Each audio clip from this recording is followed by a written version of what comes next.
Hello, everyone. I am Abhay. I'm a part of the CSS team, customer success support. In Atlassian, I'm currently working as a senior support engineer. I've been in Atlassian for about two and a half years, nearly 2.5 years.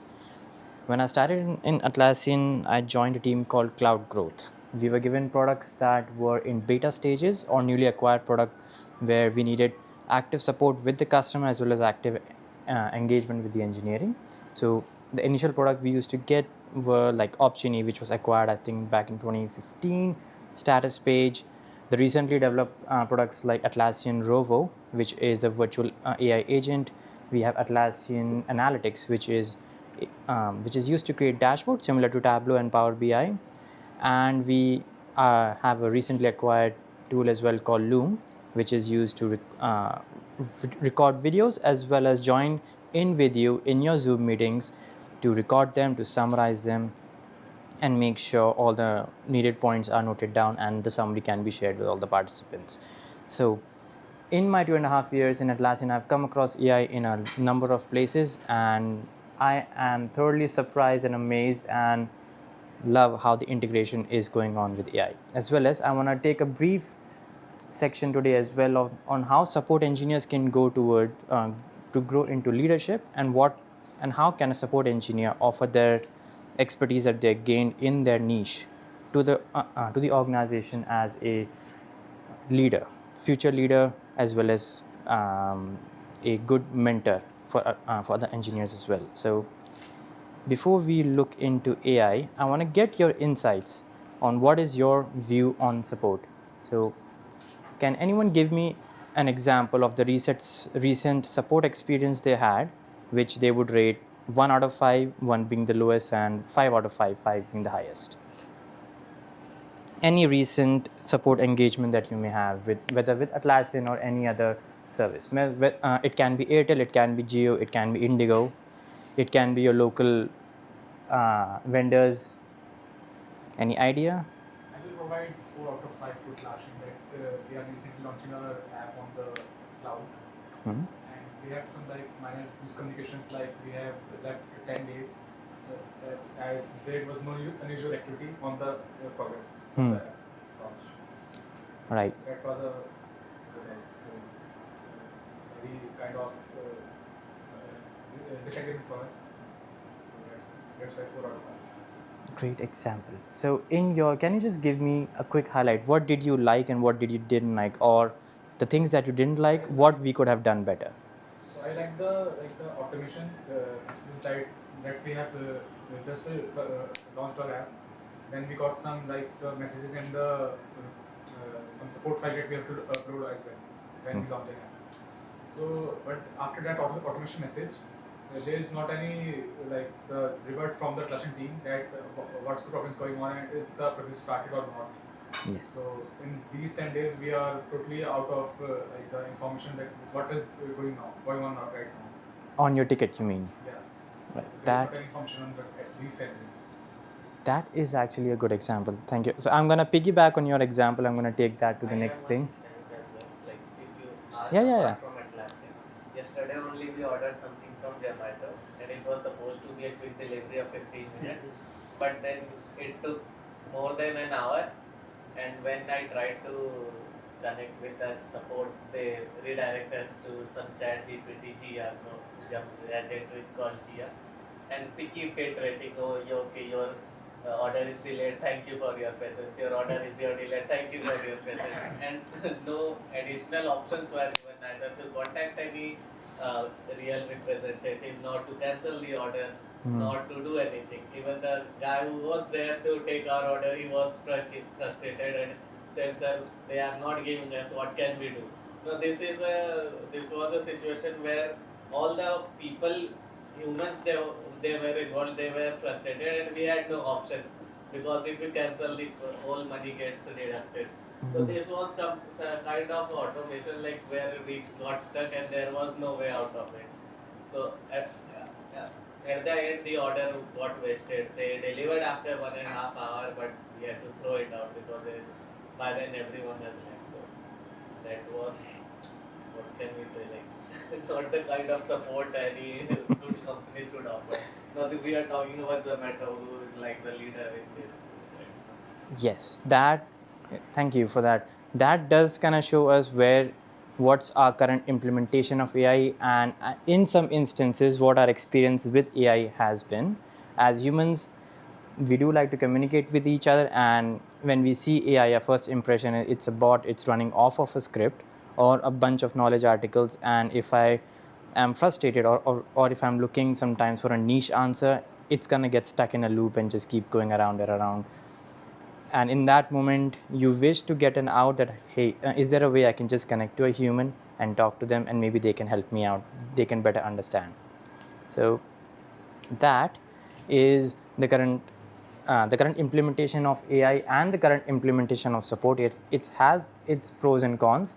So our expectation when we reach out to support is that we want to get a personalized experience, which means, hey, whenever my phone gets picked up or my ticket gets assigned, they know my name, they know which area I am in. Let's say I'm using an Atlassian product, they know which company I am from, they know what access I have on my GSM or Jira, how many licenses I have, what type of plan I have, and etc. Empathy. Now, when I reach out to support, I am facing some issue. I am partly frustrated. So in that moment, the human in us, we kind of hope, okay, all right, whatever support agent comes to us, they can not only just read, they're not reading from a script, but they're actually genuinely empathizing with me that, hey, I'm sorry, your issue got stuck, that you didn't receive a response from us in 5 days. I'm sorry. Our issue is being worked on, it's currently with the development team, or hey, the order has been placed, the agent is at the place, the agent is currently waiting on the restaurant or on the venue to provide them the merchandise which can be delivered. Now, these are the current things you can list it out, as well as we see that, all right, we have a sense of real-time progress that's going on, as well as that human contact that tells us, yes, progress is being done, we empathize with you, we understand the frustration, the progress is slow, but bear with us, we'll get you there, I'm with you, I'll help you out in your progress. And so consistent operations, yes. So let's say we are operating Monday to Friday, everyone joins in Monday, they're all fresh to work, we see amazing throughput on Monday, we maintain that to Tuesday. Now Wednesday comes in, up productivity slops around 15%, on Thursday it goes down by another 15%, by Friday it's happy Friday in our head, so we're down at 50%. So our as customers, our expectation is that from Monday to Friday or Monday to Sunday, whatever my support interval is, I want consistent support. I want my engineer to be with me whenever I want timely replies, I want consistent updates, and so on, which means the human operator needs to provide consistent performance throughout the case and throughout the whole operating time. And the last is turnaround time. Let's say if I'm reaching out to GSM support, say, hey, I'm not able to add a new user to my instance, or hey, I'm not able to add a new project, can you help me? We want that. In our head, we know that it's a small issue, probably something permission or something related.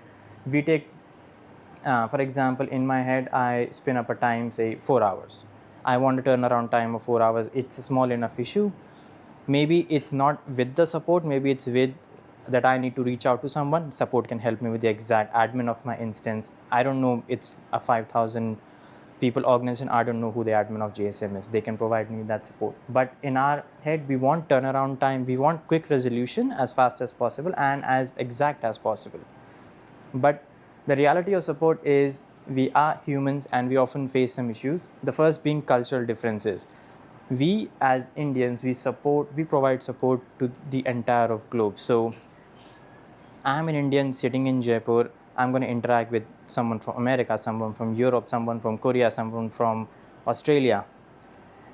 All of these people, they have wildly different way of understanding information, talking, their language is different, they want information to be presented them in a different way. That is where humans, we suffer. Sometimes maybe I can interact better with an American because I grew up with American films and so on.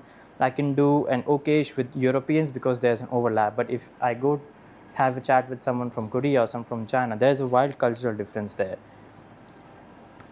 I can give an example over here. We had a customer from Korea who would always give us 4 out of 5 star, no matter how great the support was. Eventually, someone got a little pissed off and they reached out to the customer. Hey, is there anything we can do to you, we can do for you, which can give you, which will make you say, all right, the support was great. Is there anything missing from our end? Can anyone guess what the customer said? Any? Expectations. They said, I want to reserve the 5 out of 5 for something extraordinary. You can do everything for me, but it's not a case where I expect, or let's say my whole JSM went down. You brought it back in 30 minutes, I'll give you 5 out of 5. But if one of my users cannot log in, you give me excellent support, you brought him online in 20 minutes. I'm going to give you 4 out of 5 because that's not a 5 out of 5 situation. There's not much you can do in that situation that might give you a 5 out of 5. So there's a cultural difference. An American might give you, you got me an online in 20 minutes, 5 out of 5, 6 out of 5 if I can give you. The same thing. Resource drain, a human problem. Let's say you are picking up, let's say every day when you log in, you have 100 cases in your queue. You work through the queue, and someday, let's say it's just been that time of the year where we see an uptick in queues. We are getting 150 cases, 200 cases per day. Our expectation is that we'll try to get to your cases as quick as possible. What ends up happening is we as humans, we do get tired, and eventually 1 week, 2 week, 3 week, I'll start getting burnout. I won't be able to focus as much. My replies will be little sluggish, or I may not reply with the same consistency because I just want to click that button, send it to waiting on customer and move on to the next because I have 15 other things to get to. So that is an issue. The third is adapting to customer expectation. As I said with the Korean customers, the expectation of each customer is different and they want support to be provided in a different manner. Some people, they like to have formal responses. They want their responses bulletin format. Just give me 3 bullets and I'm done. Someone wants to tell you that I don't want to read paragraphs. I want to see pictures. I'm going to see a video recording. You give me a video of you showing what is wrong in my instance and how can I correct that. And some people like, hey, just give me a paragraph, give me the link to our documentation, I'll read it, I'll figure it out. Thank you very much. And the fourth is volume overload. If you look through any organization's support cases created over a year, you'll see that around Jan to March, you'll see an uptick. Everyone is back from vacations, everybody's working through their instance, and they're working around March to June. Majorly, that's where all the the instance renewal or the contract renewal happen. So the moment the contract renewal happen, your customers are going to hire IT admins. Maybe there are more users now, they need more IT admin. Now the new IT admin is going to reach out to you and they're going to ask you. Around June or September, you'll start seeing the Europe crowd go on holiday. They have their summer vacations. At the end of summer, you'll see your queues go down. Around in October, you'll see them go back up again when they're back from holidays, and Christmas, you'll see them again go down. So volume overload is, we see little chunks of the year where our volumes are just wild. So in that's where we see volume overload. If you want to see our metric, what was the initial response? How fast can we get the first response? How fast can we close the ticket? And how fast can we consistently give you response on a ticket? Those times you'll see them stretching when the volume goes up. You expect your ticket to be answered. You expect your first response within 1 hour. Maybe it gets 1.5 hours because we are just too flooded with volumes. And maybe in, let's say, the October time, when the September time when the volumes are low, you'll see your responses coming in 10 minutes. Now we have 70 cases, 10 engineers, everyone can just get to it quicker. But if we have 150 cases, that response time is going to go up. So this is a prime example where AI can help us. So if we start implementing AI, and we do implement AI in several places, what are the prime areas where AI can capture some of our load and ease us? The first is always offloading repetitive tasks. So let's say your customer reaches out to you and say, hey, I want to create a virtual agent. What are the steps? now if we implement AI on our support portals, the customer doesn't even need to interact with the virtual agent if the answer can be solved with either a document or a part of a document. So your basic cases or your admin related cases, they can be just offloaded off to AI. So let's say 150 cases, out of which 30 were admins, that 30 volume just went away. So now your engineers can get to other cases faster. Now, faster turnaround time. And AI can give instantaneous responses. It doesn't require that level. A human is going to require to check a few things before they can answer, and AI just knows what it needs to, and it can just get you within seconds. The third is provide context, not documents. This is how ChatGPT, Gemini, they change the word. Instead of just giving you a search result, when you go to Google, they say, hey, I want to able to create a new Facebook account. How do I do that? Instead of just giving you a help article, it gives you 5 steps. There's a help article at the end of the response, but there are 5 steps that you can follow. So you don't need to go to a document. Do this, and you're done. So provide them context of what they need to do instead of just giving them blankly a document. Say, hey, you can go to this document. That document would probably have a couple of things that will help them a lot. But for the initial query that has been provided, those 4 bullet points are enough for them. So we want to get that next step. Now, adapt to a user's way of understanding. This comes in of how we can train our AI to work on different customer cultures. So let's say if it's a Korean customer and if it's a US customer, we don't need one single AI agent to be able to handle them. We can have one, or we can create multiple AI agents will have their expertise or the training data sorted for that particular culture. We know that, let's say, the China region or the Asian region mostly has questions which are more around the technical part. The European may have more around the admin part. The American may have at the billing part. The Australians may have a more of a rounded approach.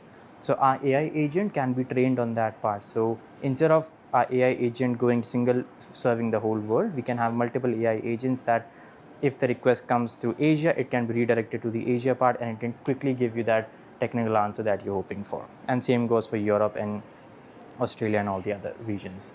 Reduce cost per case. This is the business aspect where AI really helps us. So let's say you have 10 engineers, you get 100 cases a week, 400 cases a month. Now, how many cases do you expect one engineer? 400 divided by 10, 40 cases per engineer per month. Now, do the calculation. How much are you paying one engineer? Divide that by 40. How much did one support case cost you? And do the same calculation for AI. An AI agent has an initial cost of setting up training and a lower operating cost. But once that is done, the overall in the grand scale, the AI agent costs you less than a human. So the cost per case does go down. But AI itself has, it comes with its own caveats that when we are interacting with the AI, we know that we're interacting with the AI and we say, it's going to give me a scripted response. I don't want to hear it. I don't care if I can scream Bloody Mary on that chat. It just comes with a full length. I'm sorry, I understand. So that is, and the second thing with AI is it comes with that fear that because it's cheaper, because it can give us a faster turnaround time and it can get to queries faster, it will replace the human and it might result in an organization needing less humans. I will switch it to the way that it might cause people to lose their jobs. So an answer to that I have learned in the past 2.5 years is AI replaces tasks, not teams. AI is great at replacing repetitive tasks that we have done before, tasks that we have defined procedures to do, and tasks which we have documented enough that someone can go through that document and provide the context, even if it's an internal document. We cannot replace teams because every engineer in your team comes with their own niche. Someone may be more inclined in technical, some may be more inclined in people management. Some are better at figuring out where is a thing stuck in operation, how can we get to tickets faster, why is a ticket waiting in the queue for 7 days. And some people are great at conflict resolution. They can step into a call where the customer is angry, the engineering is not replying, they can be that bridge to calm them both down and get things running. Some people have that niche, and that's where we collectively call it teams. So that's where AI has its Achilles heel, where it just cannot do that yet. So as we go forward, how can we get the most out of the situation? How can we collaborate between human and AI to get the best support or the best service or the best development out there? So the common things that we see is AI is great at summarizing. ChatGPT, you give it a whole Word document, it will summarize you within a paragraph. Similarly, if the customer comes with you 17 logs file, a huge paragraph of what they want, what they need, and what they want, and this is the caveat, this is the current infrastructure they're working in. I have Azure, I don't want to go to AWS. I have this plan, I don't want to spend more than $100 a hour or whatever it is. So if you get to that case, your initial sensation is going to be, this is a huge description. The first look is, this is a lot to read. You're going to say, all right, I'm going to take a minute, I'm going to read through it. This is where AI can help us. It can summarize it, get you that gist that you need to get started, get that first conversation started with the customer. Hey, this is what my understanding is from what you wrote. Correct me if I'm wrong. And I believe to do this, we can start with these steps. These are the prerequisites that we might need. This is the infrastructure we might need. And this is the estimated cost that it might come. So that recognizing the problem statement, summarizing the problem statement, giving the engineer that heads up, all right, this is what they need. This is where AI can really help a human. Identifying patterns in customer behavior. Let's say you're working on a JSM app for a multiple customers. One customer reaches out, hey, my app is not working. You help them out, seems like it is something missing at their end. You give them the document, you give them the context, you give them the steps, but they say, nah, I'm not happy. If, let's say, if I had a provision where I can pull up all the past cases they have done, maybe this is not the first time they have stuck with this agent. It's the fourth or the fifth time. The bot pulls up, these are the 4 cases in the last 2 weeks that they come in. This is what the resolution that was provided. This was the customer's final sentiment. So you can say, all right, this is not the first time, they have been pissed off for 2 weeks. So I need to start identifying that behavior. So you step into the room with them, not with saying, let me help you. You say, all right, I understand this has been going for a long time. I know the past 4 cases help like this, and I think these are the few things I've already tried. So let's rule them out, and then we start again. If someone comes to you with that front, how do you perceive that? Are you happy? Are you angry more than that this is the 5th guy? Or are you happy that, all right, this guy knows what I've been through, he knows what I've already done and what already has been discussed, and now we're not going to go around in circles anymore. We have excluded the entire thing. Those 4 things don't work. Let's try the 5th one now.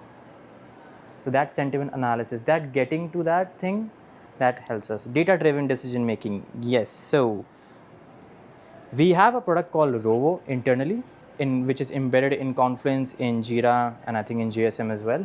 So Rovo allows you to just ask something. Say, hey, can you give, there's a search bar. You go and say, I want to create a virtual agent, and I want that to be, let's say, for my IT team where my laptop is not able to connect to the internal portal. What do I do? So Rovo or any AI in general can go through your entire knowledge base, bring you that knowledge that, hey, these are the steps you can take. Recently, we have received 5 other tickets just like this.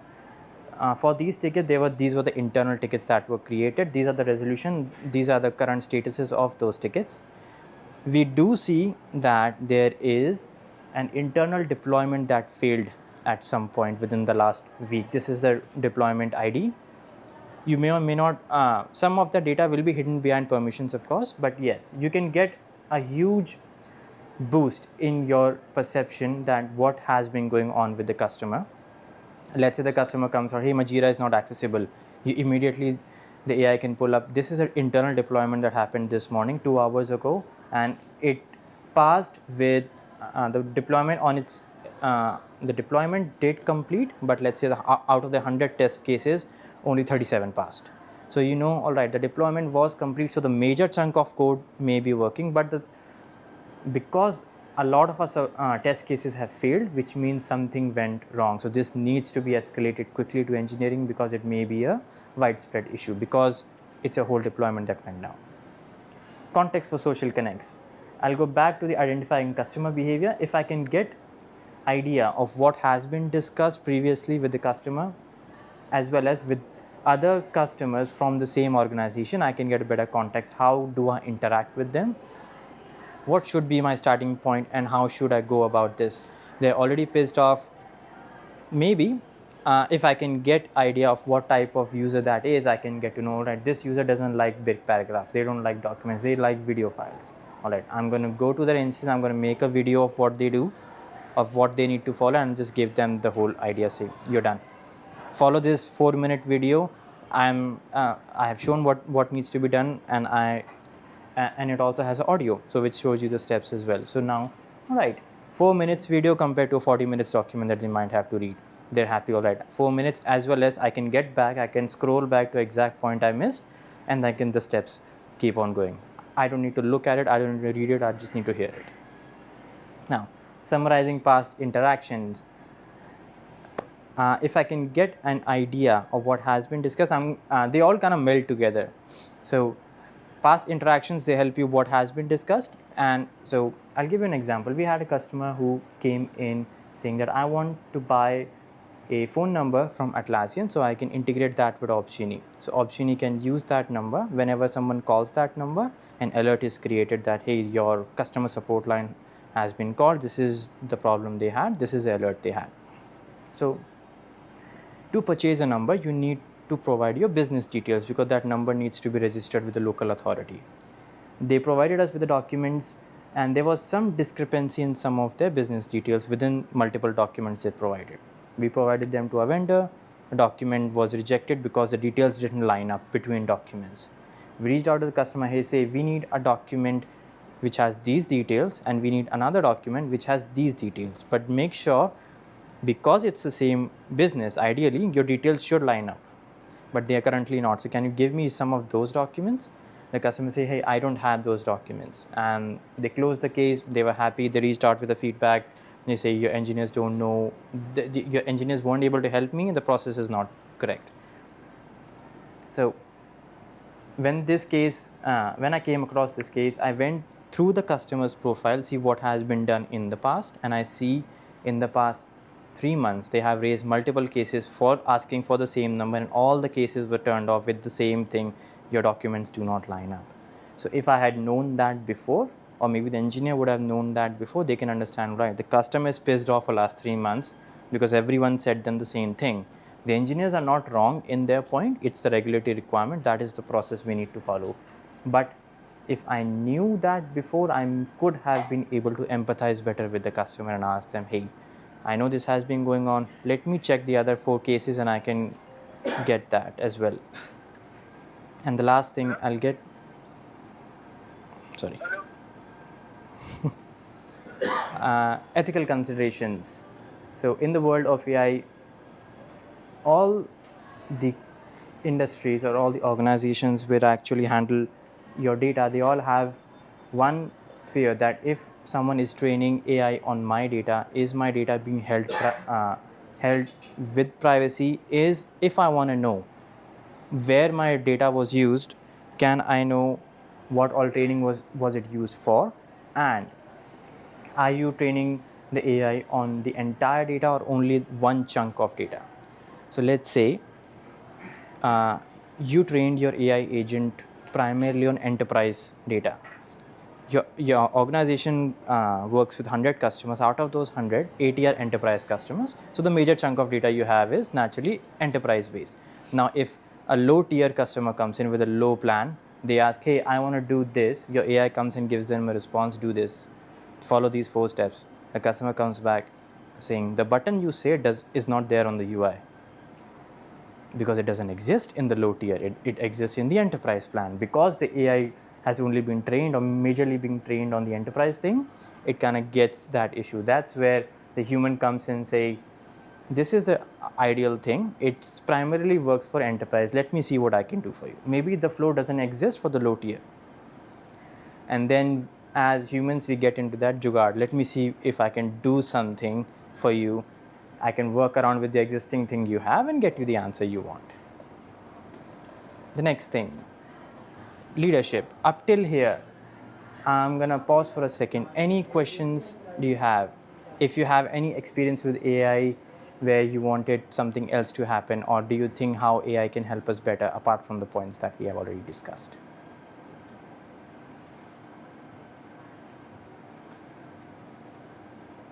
All right, then I will move forward. Leadership. So in the world of engineering, we know that the career progression of an engineer, they go from associate engineers to software engineers to senior software engineers. Then it may be tech lead, team lead, principal engineers, and then they go off to either people management, product management, and then they go off to your exec, which define the vision of multiple products, or let's say, where do I want my entire ticketing system to go? Jira, GSM combined, which are huge if you want to think. So how does the same thing work in the area of support? How does a support engineer progress through their career cycles? So the general pathways a support engineer can take. So when you join the support industry, you join maybe as a support engineer or associate support engineer, depending on the bands or the naming convention of the organization. So from support engineer, you grow on to a senior support engineer, and then from senior support engineer, in terms of just the naming convention, you go on to become a principal support engineer and then go on. But if you want to look at the people aspect of it, you know that every person comes with their own niche. So let's say I'm a support engineer. I want to grow in my career. I don't know which way I want to go, but I just say that I want to grow in my career. Where can you go? So one of the first questions a manager or you yourself would ask yourself, which direction do I find more to, which I find my skills to be more useful? Do you like mentoring people, or do you like to be a technical mastery, which means that I like troubleshooting issues and I like reading about the product. I know Jira from top to bottom, and people mentorship is something I can train someone that, but if I get full time, I might not like that much. So the technical mastery section, then you get again divided by saying, do you like problem solving? Let's say if a customer comes to you with a problem, you say, all right, I like this, I'm going to help them through their journey, get to their objective faster. If that is the case, then we have an area called subject matter expert, SME. These are your product expert who know Jira or GSM, whatever product they have, top to bottom, they can help you throughout. These are your masters of support. They are the people who write your KB articles. They are the people who define SOPs. They are the people who would tell you, you can wake them up in 2 in the morning and they'll tell you exactly what's wrong, just with this few problem statements that you can give them. The second in the technical inclination is people who like proactive. Let's say you're building an application. Your application has been deployed. It has been used by a customer. Then you do like solving issues, but at the same time, you like looking at the data and you see, all right, what are the top most rated bugs in the last 6 months? What are the top most rated features in the last 6 months? Looking that, you see, all right, these 4 bugs are the most voted one. These are the customers they want. You go through them and you see, all right, the customers are wanting this bug because it solves a very particular use case, which can be helpful to even more customers. So you are taking a proactive action. You reach out to engineering, say, hey, do you know what is the roadmap for these 4 features? It seems to be very, it's taking on traction with a lot of our customers, and it has interest in the enterprise space, where the enterprise customer, this particular bug or feature, if you deploy it or provide a fix for it, it's going to help a lot of people. That's where you become the product leadership, or I think the general term is product lead. So you know the product inside out, you understand the customer's behavior, you understand their use cases, you can look at a bug or a feature request, you can see how it can help someone or how it can solve a particular issue. Or maybe you can reach out and say, hey, the customer is trying to do this, they cannot do because of bug X, because bug X cannot be fixed until bug Y is fixed. Bug Y was due to feature request Z. So you define that, and then you reach out to engineering. You can reach out to product leads, product managers, and say, hey, this is something we can do. Once you get into product leadership, you also get into the cost section. A product manager will come to you, say, you want me to fix bug X. Why? You'll say, all right, it can help X number of customers. It can help them do this. Now, product managers also have a dollar cost attached to them. Every engineer, every one of you has a dollar cost attached to them. Your manager will say, all right, this bug will take 15 days to fix. It will require 4 engineers. Can you justify the salary I need to pay for 15 days to 4 engineers? Is that worth it or not? That's a question product leads can help answer. Say, hey, this is the number of customers that want it. This is the number of enterprise customers they are. This is the low customers. This is the total dollar amount of those customers. Those customers are primarily using JSM. These are the number of support cases they have raised in the past 6 months for this bug. The people who have raised it, they were all admins and owners and exec leadership. So this thing has pissed off people at the top end of the customer. This is how you justify that dollar cost. This is how you lead the vision of the product. You help define the product roadmap, what needs to be done in the next 6 months in the product, what can be done to help the product, how can we reduce the cost of a product. Let's say you get in touch with the product manager and you get to find out, hey, it's a particular region of the world is costing you more in SMS. So you can pull up, all right, this particular 3 countries are costing us the most. Why are they costing you the most? Is it because the carrier over there charge more? Or is it we have a larger customer base there? Or is it just those regions are using our product more intensively compared to the other regions? So you can reach out to the customer because you are in support, you are in touch with the customers often. You can reach out to the customer and say, hey, can you give me a brief? How do you use this SMS feature? They can tell you, all right, we use it for Optimizory, we use it for status page as well as there are a couple of other alerts and in Jira and JSM that I have configured that send me an SMS directly or indirectly. So you get to understand, all right, these are the 4 products which are listing, these are the total cost. Then you reach out to the product manager, hey, you remember that bug? That might help bring this cost down. Or do you know that feature? If we implement this and we generate some knowledge-based article and we educate our customer, we may be able to pull our cost down by, let's say, $12,000 or $15,000. That's a cost. That's monetary term. It's a business. You're trying to lead a business. Business works both in people and in dollars. So you need to define the effect both in how your customers will become happy, how they will renew your product, and how do you save money in the same thing. The third is mentorship.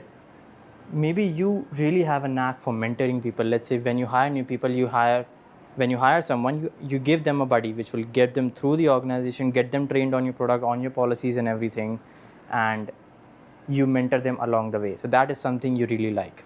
The next, if that is the stage you want to go, then we call it team growth. Team growth is people want to get promoted. Let's say I come to you and say, hey, I want to get promoted in the next 6 months. What do I need to do? Till now, my work has been great. I've met all the expectation of the organization. How do I grow? So you figure out what the organization expects from an engineer of that promotion level, whatever they want to go, and where are you right now, and what do you need to do?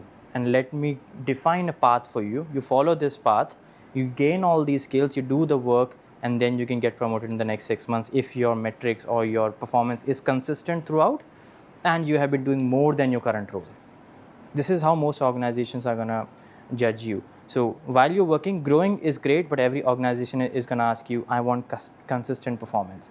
Don't drop the ball while you do more work, but try to learn more. So as a manager, when you become a manager and you submit a promotion of a person, the first question that gets asked for you is that person working on the current role, meeting all the expectation, and have they been able to do the next role's work? If yes, then I can promote them. If they haven't done the next role work, I can give them a nice bonus, You have exceeded expectation of your current role, but you haven't gotten the skills to reach the next skill. So that's why you're stuck. So that's where a team growth person or a mentor can help you reach that. If that becomes next, then becomes your managerial growth. How to manage a whole team. Has any one of you have a couple of people working under them? Have any done any managerial work in the past? What are the common issues that you faced when working with your subordinates or trying to lead them? The first and foremost is making them work in sync together. This is how I want to do. I want this. This is not cooperating. So the first one is this. The other one is sometimes team members do not understand the urgency of the task. Like this task is dependent on you. You are the blocker. Please Yes. move ahead and allow others to move. Then the third one is keeping them motivated towards solving the problems. Sometimes they feel that this is not worth it, this task is not useful. Why you are pushing me on this? I can be on some better task. Then another one is they are consistently comparing themselves to friends from other organization. Like they are getting this, we are not getting this. So this is one of the major problems that you regularly need to address. Then the last one is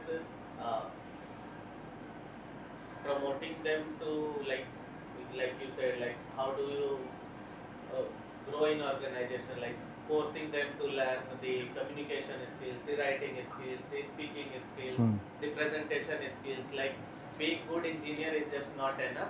You need to polish these skills as well, like Yes. working with teams, how do you present yourself, how do you carry yourself. Now this is not our task primarily as a team manager, but again you need to make them aware of these dynamics, like these things do affect your performance and your growth behavior. Now these are subtle things, but it's very hard to make them understand, because they say we already do this, we are very good at it, we are the topmost coders, we have this much of ranking in this, we'll win this hackathon, I am good enough. But Yes. you might be good enough in your skills, but there are other skills that regularly needs to be polished to consistently grow and keep the entire team moving in the positive direction. So managing all this is really a bit daunting, and especially when you yourself used to be a worker and you are only concerned about doing your task and get away with it. But at senior level, these things you cannot simply ignore. If those two people are fighting among themselves, you must resolve it. There is no other way around it. So Yes. that's the Absolutely. Thank you. That is a great example. Thank you. So the common things we do see is conflict among the people. We want to see, we have to manage the expectations of our engineers. Your organization has a vision. As a manager, you would need to deconstruct that vision. Let's see, all right, I have 7 people with 7 niche. I need to deconstruct the vision, divide into 7 parts or whatever, and then supply it downstream. Everyone has a role to do. They need to understand what is their role, and they need to understand if they want to grow in the organization, this is the current requirement of your role, and this is the next requirement of your role. If you are completing all the requirements of your role, yes, now think about the next one. You have completed this level, but if you want to get promoted, you need to have the skills or the mindset to grow. You need to have that. So the next parts are going to be around that. So if you want to go down the problem solving skills or the technical path, you need to have great problem solving skills. You need to know the product. You need to work with the customers to see what are the common use cases, how do we get around the product. You need to work also with engineerings to see what are the common issues. Can this be fixed by internal tools? Can it be fixed by new feature requests? It often happens that maybe there are certain access level that is only given to engineering and not to support. So whenever you hit that wall, you just escalate the case that the developer needs to have a look because I don't have access to those logs. So problem solving is you need to figure out what the issue is. You need to figure out how you need to solve it. If you need to involve someone, if you need to reach out to someone, how do you do that? The second is moving from support to solutions. Yes. So when you're newly hired into the industry, you see a support case, you'll see, all right, I need to add Jira to a site. What are the steps? You provide the customer the site. Or someone says, I want to add a team member, you provide them the steps. But as you grow, you start moving from support to solution. Give them a product perspective. Customer will say, I want that whenever my AWS server goes down, I want to get someone from the dev team involved. I want to get someone from the support team involved, as well as I want my customers to know that my server has went down. So in the world of support, you would raise 3 cases and reach out to JSM to getting the ticket, getting the devs involved, reach out to Optimizory to get your support involved, reach out to status page to inform your customers. Solutioning would be that the customer reaches out to you and say, this is the vision I have. And then you say, all right, these are the 3 things you need to do. Let me guide you through that. Let's solve your entire objective, not just provide you support on one product. Move towards solution engineering rather than just product support. Proactively identifying and recurring issues. This is, let's say you have an engineering team. You connect with them every 15 days or so and see what are the recent deployments you have done, what are the recent deployments you're going to do in the next 15 days.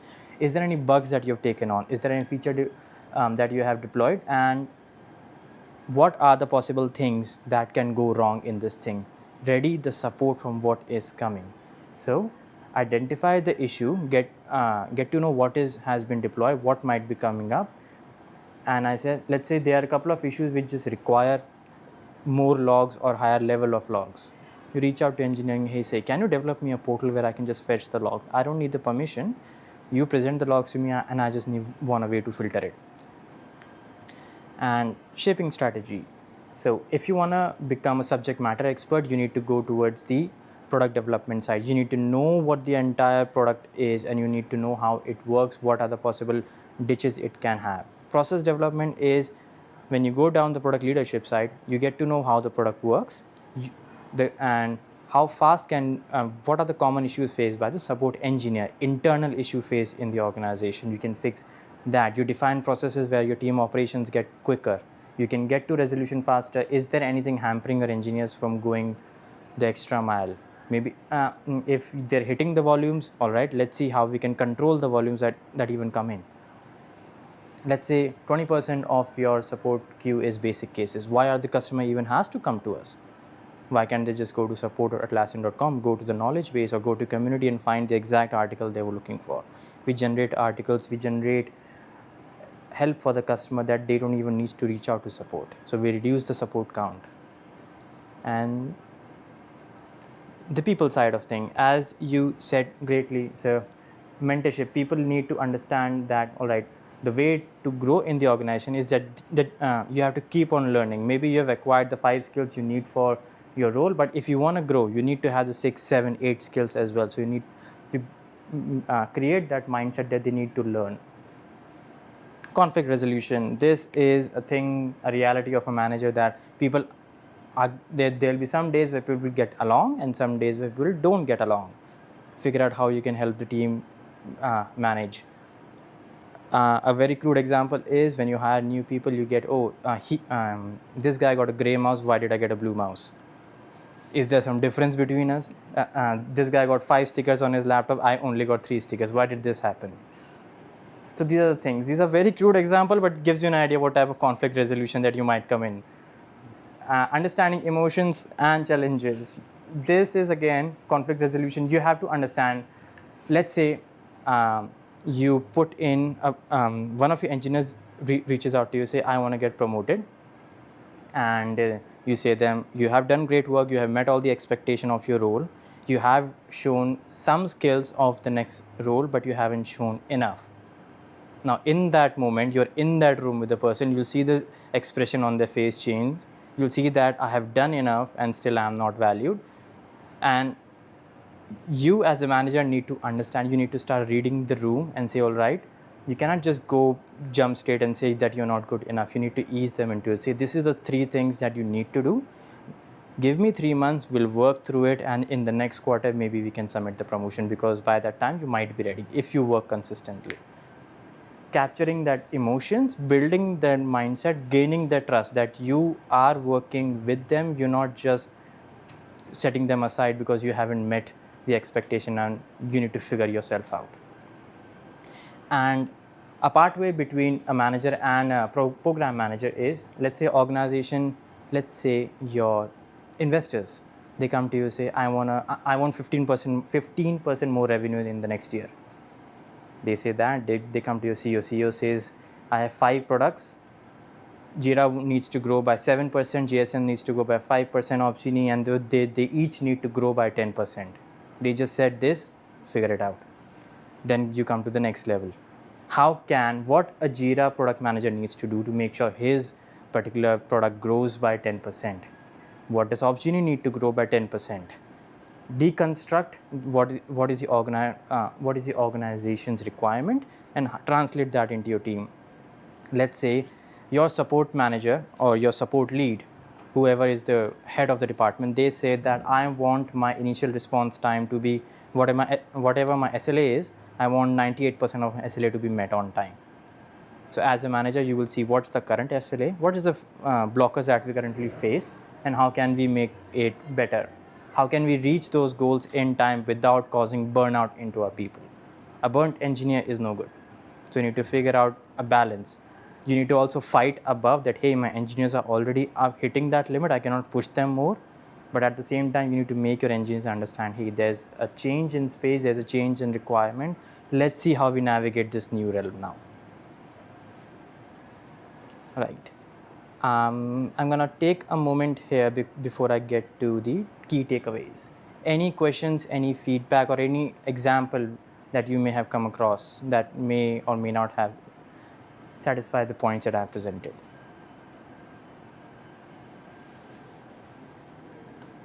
Only recent example I have is civil things that we downloaded app on Atlassian Jira Marketplace, and we get delayed for like 10 days.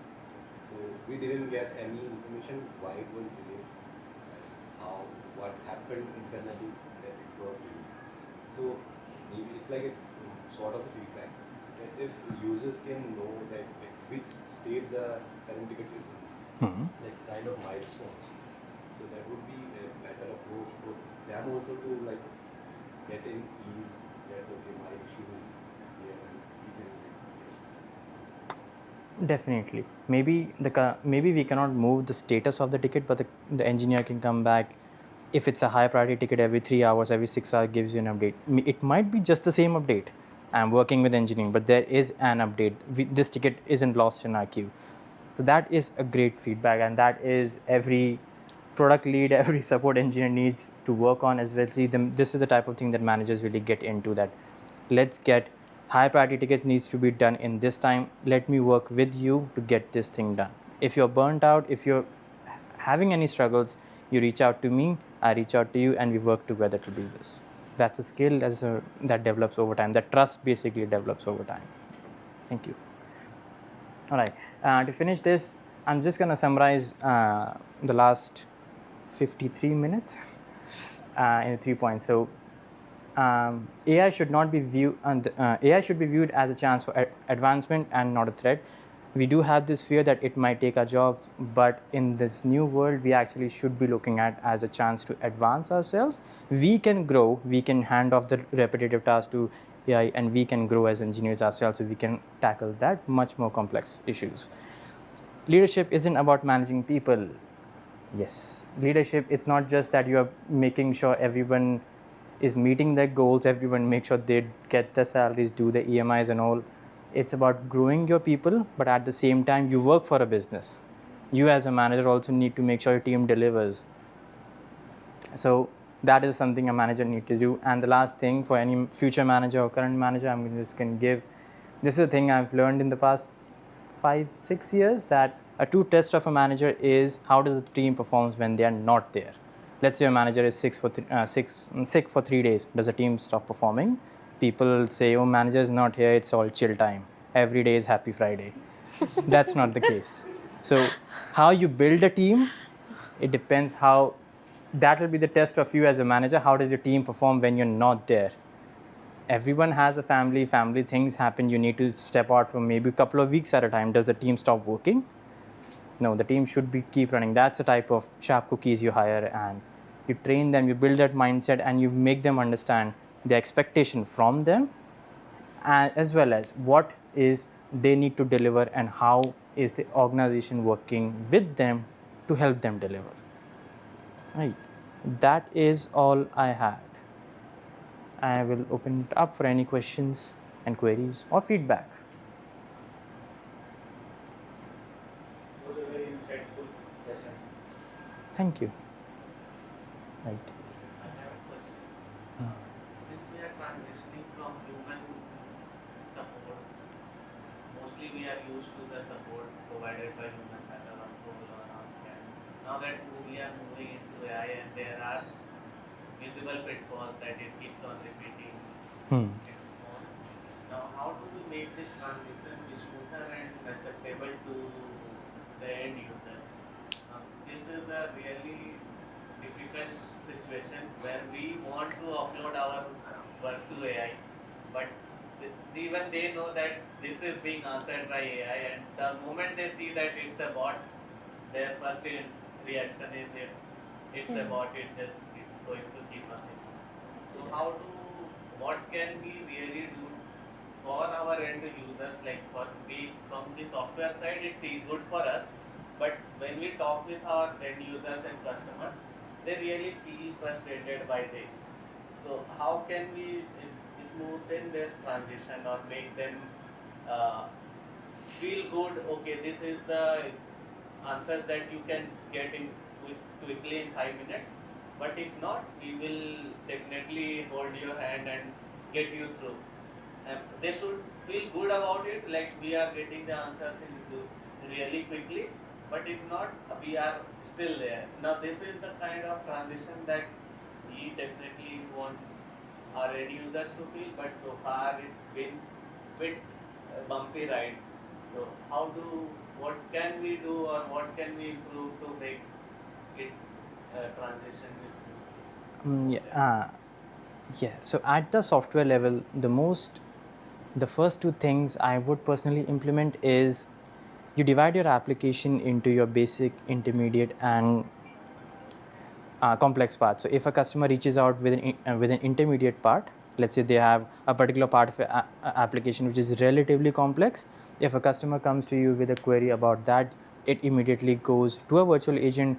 They just gather the detail, give them maybe a document, then immediately forward them to a human agent because it's going to require some troubleshooting. Complex cases, you directly forward them to your AI, your human agents. The easy cases, let's say you reach out to Swiggy and you just want your answer or your status of your order. That's where dip checks are included. If the AI cannot solve an issue within 5 minutes, that case needs to be auto-transitioned to a human being. We gave you 5 minutes, it cannot do it, all right, but it gathered a whole lot of detail about the customer. What's their behavior, what's their query, and what's their personal details, based on which we can fetch the other conversation as well. And then the human agent, by the time the case reaches a human agent, they are prepared to handle the customer properly. The second thing is, as we get more into artificial intelligence, we find better training and better train our agents, we will be able to introduce that empathy and that human contact within the AI, which can help them. All right, it may be an agent, but it's not just a copy paste thing. I heard this phrase yesterday, AI is great, but it's like a dumb boyfriend.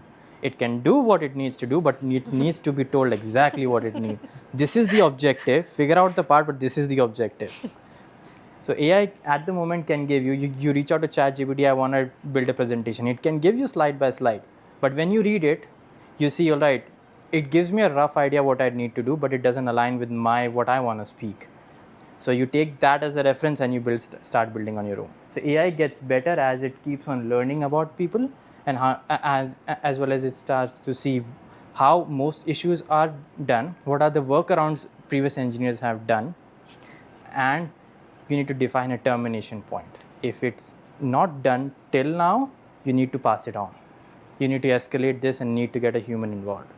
Maybe this isn't this isn't a basic ticket as we thought it was. Maybe it's an intermediate disguised as a basic, so pass it on. So we need to figure out a threshold after which we need to get humans involved, but there also need to be a trust that the data that the AI is being trained on and is presenting, it's being validated. It's not just that. So there's a thing, right? We can trust, we can only hand over our jobs to AI if we blindly trust and hit the green button that it keeps on giving me. AI gives me an answer, I just blindly say yes, it's correct. If we don't, we trust, but we verify. That's the human component. That's where we need to work with AI. We can give it the information, but we also need to verify that it's working correctly. And we need to define that point where we step into verify. I hope I answered your question. Right. Thank you.